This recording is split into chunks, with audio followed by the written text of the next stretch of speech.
penting.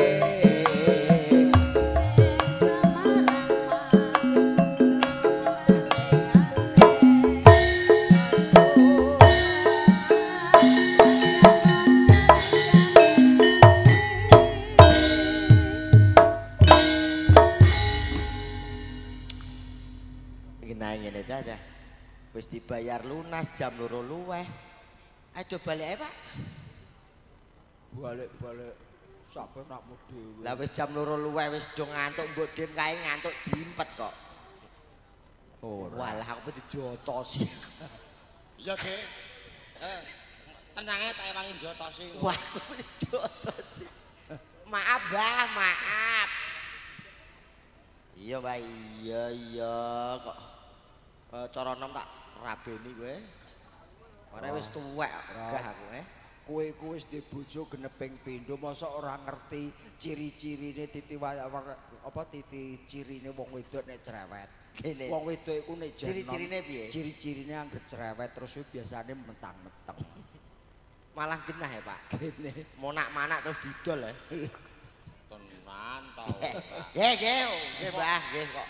Ora masalah. Saking senenge Rot, saking senenge. Mosok wong cerewet metang-meteng. Iya. Bojoku jute ora cerewet, ora doyan gunem nek metang-meteng. Mosok iya? Iya lho, bendina tak tinggal ngetoprak terus aku angger mulai jenenge turu awur ora tau lho, Mas. Ada iso meteng ya? Embung aku angger mulai tekan Mas trimo taun cari salong ngono kuwi isuke meteng kok. Kok iya aneh? Mbok cali apa? Sarung. Lah kok iso ya? Lah wong katut kuwe kok. Lah iku roh. Kadut sak wonge. Ning gak masalah, ora masalah. Sing penting ora dadek. Wis tengah telu lho, Mbah. Gak ngantuk piye? Urung, Ora ngantuk. jare mau ngempet. Ngempet wis ora apa-apa, ora dadeh wong ancen. Ngene lho, Pak. Wis nglumpuk ora dadeh, nglumpuk ora dadeh. Wong ancen iki sing penting menghibur, ya ta ora? Iya. Wis sing dadi apa? Ya kemang bergambul kondi lah kok. Kayak bojoku dhewe, Cuk. Apa napa? Rambute bojoku. Piye? Sing wigati kajate dulur-dulur kalangan Ya. sampun kasembadan. Heeh. Lah ewangi to? Ya tak ewangi. Heeh. Ya wis Ya sampe salone didono sisan. ora wis. Sing penting wis kasembadan kajate dulur-dulur kalangan. Ya. Wis ora ngipi meneh nggone ape nimbali toprak mustika budaya nggone acara sedekah bumi. Ya wis pokoke dungane wae mangan beton tek 11 Tegese? sing isih padha nonton muga pinaringan seger waras. Amin. Amin. Amin iki mah jebule donga to. Ya donga no lah Pak. Lah apa le Pak wis ape setengah telu rampe nduk dongakno iki lho ape lah apa kowe. Iya. Lah iya. Iya. Ora masalah ngono. Yes. Apa dongam piye gentenan aku wis bar ndongakno genten. Yes. Ayo. Ana tekek mangan lepet. Sing betah melek muga diparingi selamat. Amin. Amin. Pare amat do apik-apik. Long ditanggap kok Mas. Mangan beton tak 11. Ya. Sing padha nonton seger waras. Iya. Sing iki ana tekek mangan lepet. Lepet. Sing isih betah melek muga slamet. Iya. Iya. Lah ya apik lho. Apik. Ayo genten kowe. Piye? Sandalan japit mlaku kepetel, Iki apik iki. Maksud. Sandalan japit mlaku kepetel, karepe. ya pedhot ha. Lho iki piye kok pedhot nganggur ku? Lah aku mah kepetel pedhot iki. Parian Mas Buntung. Kowe wis tengah telu ra usah ngajak padon aku mau ngajak padon. Maksude iki sing ana artine, ana tegese. Iya Mas. Ayo. Wis gawe kerak keringe tuwa. Heeh. Sing isih padha nonton ketoprak muga-muga panjang yuswa. Amin. Ayo dene iso. Wis ra dadek. Sapa ngerti ya Mas? Iki wis seneng atine didongake rezekine dulur-dulur kalangan sangsaya mbrah. Amin. Insyaallah tahun ngarep sedekah bumi nimbali toprake Pak Pandi meneh. Amin. Mustika budaya. Langganan. Kira-kira ditanggap meleh mboten, Pak? Nggih. Nggih. Panjer kok wis Saestu. Alhamdulillah. Amin. Tanggane ya. Ning nggih ngapunten nggih, Pak. Menawi dipun tanggap melih taun ngajeng nggih ngapunten menawi mawon dagelane kanton kalih.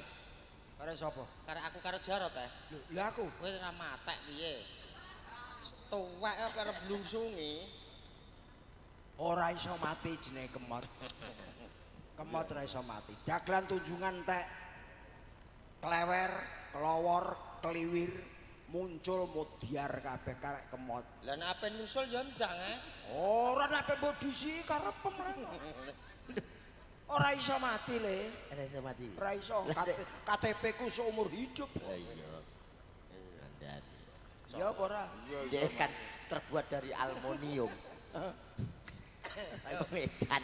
Sini ae, Pak. Ora usah kakak ngomong. Ya. Bendang do istirahat. Iya. Do keselen kok sedekah bumi kok. Bener. Mbam kae bendang turu. Timbang aku dijotosi ya ya. Iya. Kayak bawa apa ngono? Bawa.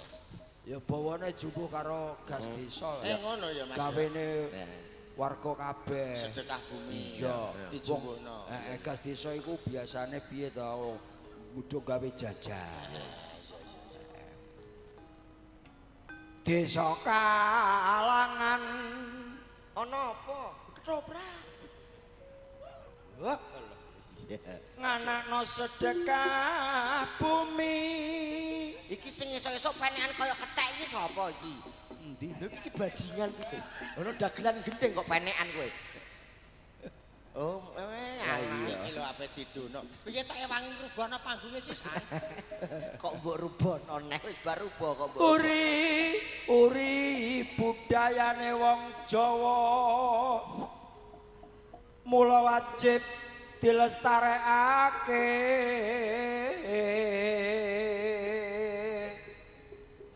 Mertandake sujud syukur kabeh saka peparinge Gusti.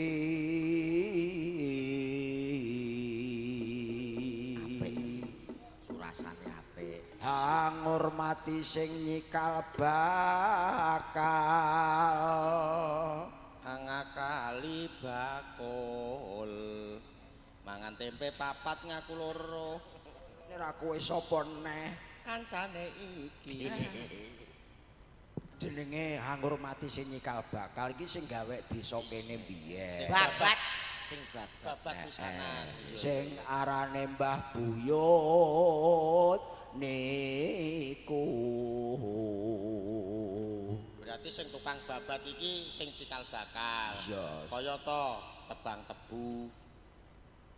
Terus mbabati tebon, Babati ndasem. Wong cikal bakal kok iso teko babat tebu barang. Tegese iki sing gawe desa jaman biyen. Mbah Buyut karane. Nek ora salah ning kene iki, nek ora salah ya Mbah Buyute jenenge Mboso Patalan. Ngawur. Kalau wong ngene. Kabeh warga padha gawe jajan. apa ae Mas? Ana tumbek bungku pasung lan bugis. Mertandake manembah sing kuwasa.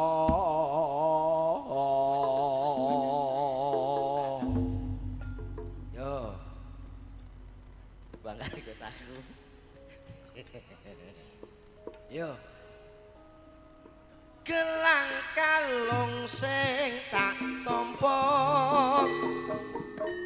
nyelengake jamane semono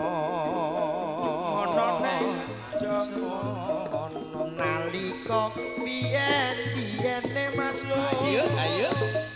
tresno tenan nganti selawase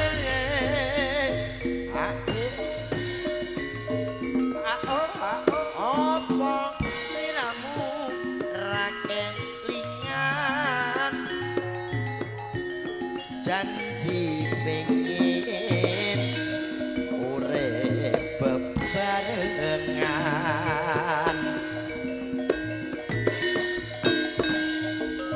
bendina ya mung tak rasa apa pancen sliramu ra krasa Sliramu ra krasa apa sliramu ra getun mung rekoso urip ana gunung bunga susah dilakoni yen rezeki ana sing maringi hake gelang kalung dadi saksi muga sliramu ra bakal mlenjani so wiwit dangdute langit mendung kutha ngawi ham akhir ham ilham wong ayu langit mendung kutha ngawi ham sing ayu pikir wase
matur nuwun menika wonten tetembangan gelang kalung langit mendung kutha Ngawi Kang Nduk. Nggih matur nuwun ya Nduk ya.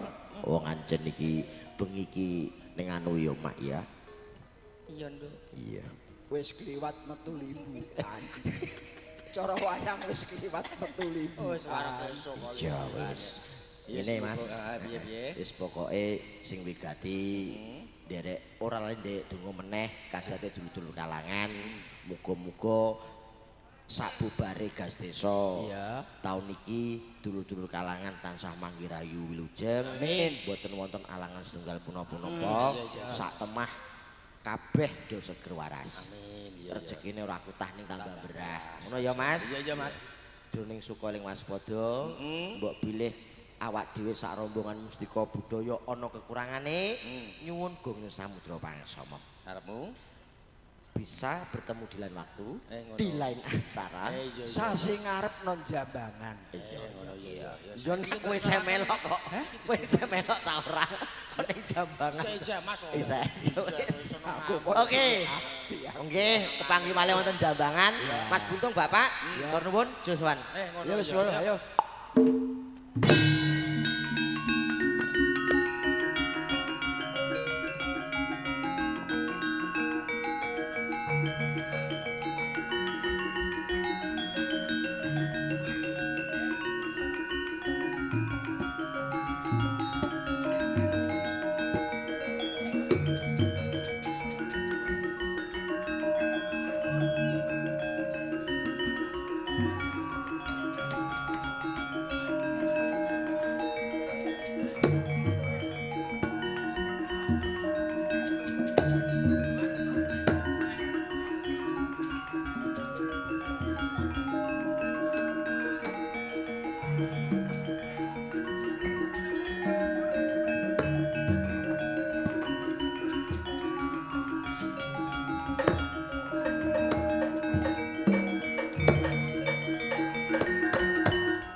apa sing didusta dening maling mau, Yai? Maling niku boten wujuding Mas Picis Raja Brana Singasari boten. Sing dimalingi yusmane Kanjeng Rama Kenarok. Yen ngono rombok Rama Prabu Kenarok sida.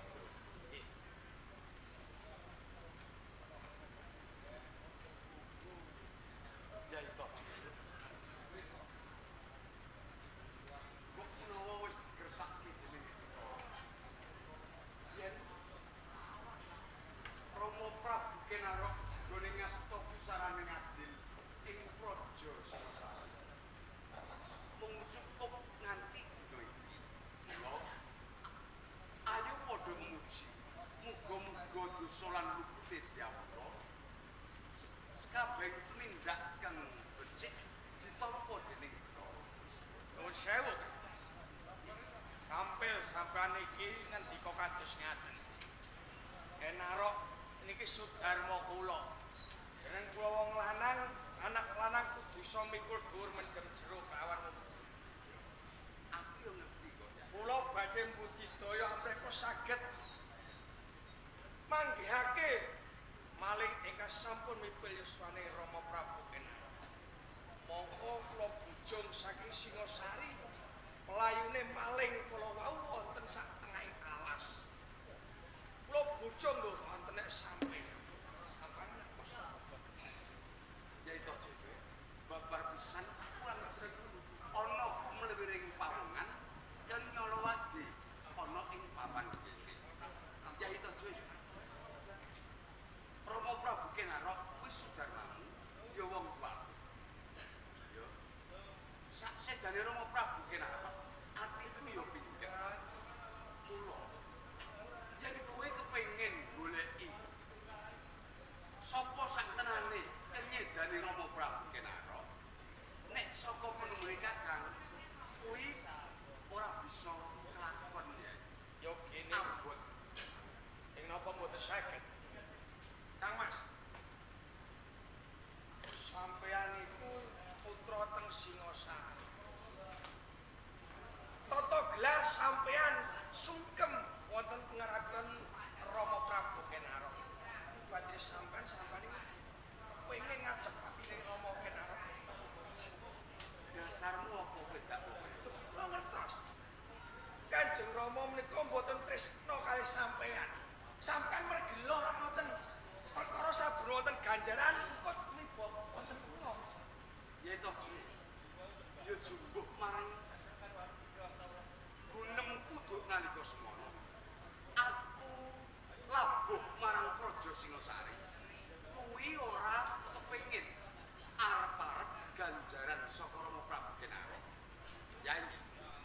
Rama Prabu Kenarok kuwi musuhe ora trimo mung siji, akeh para adipati sing dadi musuhe Rama Prabu Kenarok. Nanging ya yen kowe keduyu kepengin ngerti sapa sing sak tenane nyedani Rama Prabu Kenarok. Eling-elinget besok nek ana lakon tok jaya adu jago.